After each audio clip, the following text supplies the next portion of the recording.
So lakad tayo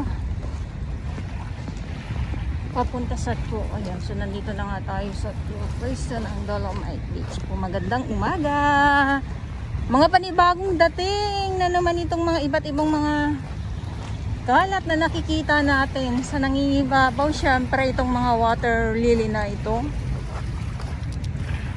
Ayan o, lampas na din po alas 11 ng umaga. Konti lang. Ito nakikita natin ay konti lang. Ay, nagulat naman ako dito sa ibon na to.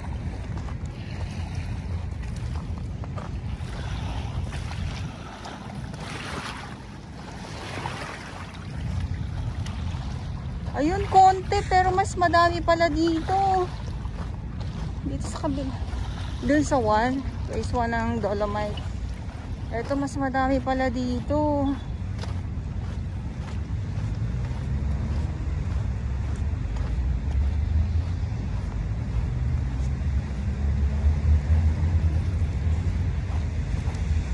Ito talaga yung yung problema dito sa Manila Bay. Yung mga water lily yan. Sana din siguro ay ito pa siguro yung bagyong Christine.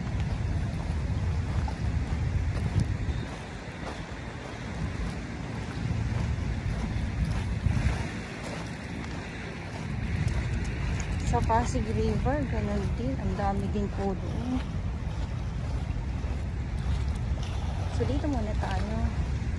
Parang naglilipara naman. Parang pa ganyan sa... Ay, wala. Parang nabibigla ako pag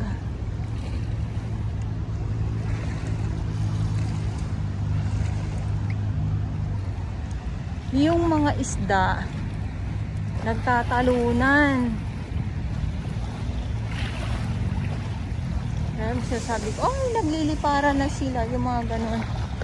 Kita nyo po, no, ng mga nakarang araw lang, ang dami ko nakuhanan ng mga isda. As in, dito lang po sa tabi.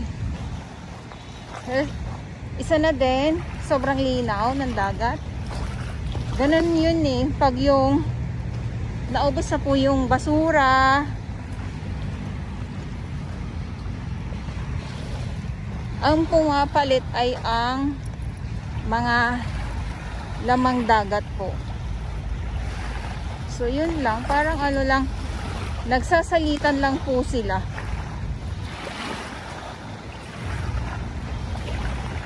So dito silip muna tayo kasi isa din dito sa sa pwesto ng Dolomite Beach po na talagang sobrang dami din po dito ng mga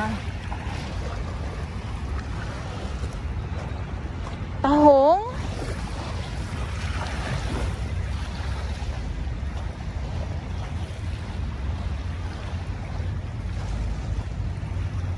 Yung mga maliliit, grabe. So saludo tayo sa ating mga naglilinis.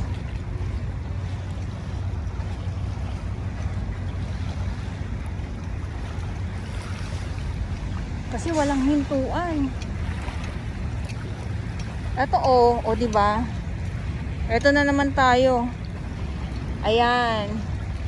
Ito talagang bubungad sa atin pag sobrang low tide.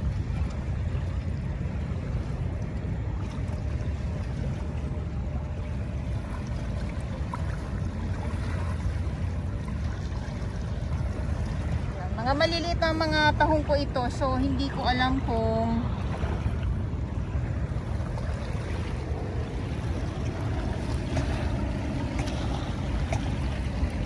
dito pa. Kaya lang nga madami mga water lily ngayon. Yan.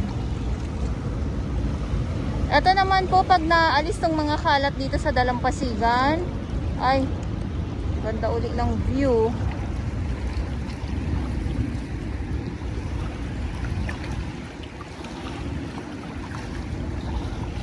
Hala, lumipad na. Ano yung lumilipad?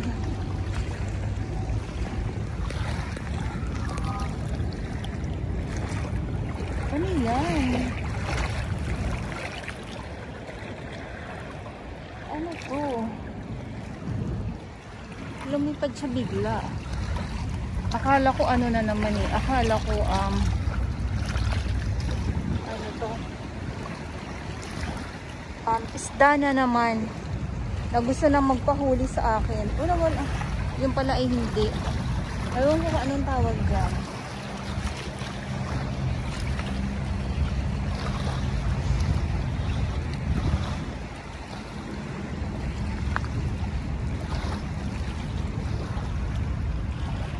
Okay, so yan po. Ito naman ay geotextile po yan. Na kinapitan talaga ng gusto ng mga ano, ng mga maliliit na mga tahong.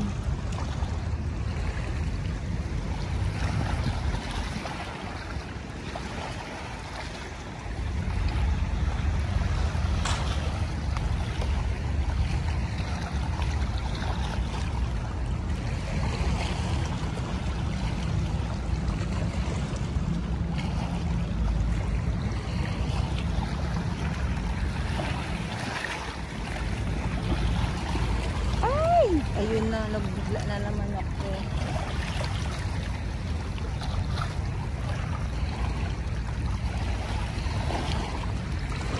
Ayan, yung mga akala nyo itim na yan, burak or ano, basura, hindi po.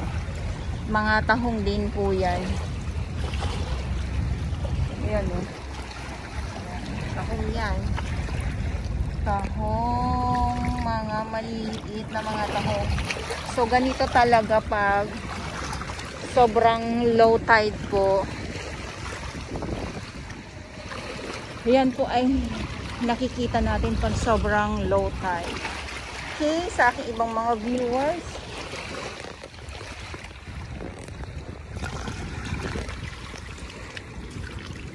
At ito din, ganun din po. So sa ngayon, wow, sa ngayon talaga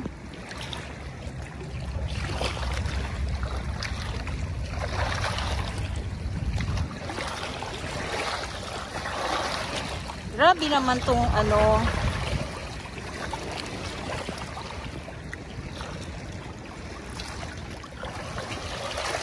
ay paano na nga siya pa papa high tide na. Kaya ganun. Yung alon ay medyo lumalakas-lakas na. Ganun. Ganun po. Okay, so nakahilera ng ano, itong mga tahong na ito ay talaga namang sandamakmak na nakikita natin ngayon dito sa Dolomite Beach. Gawa nga po ay isa na din ay sobrang low tide. Siguro kung kanina mas napaaga ako ay mas nakuha na natin yung ano, yung iba. Ayan oh. Diba?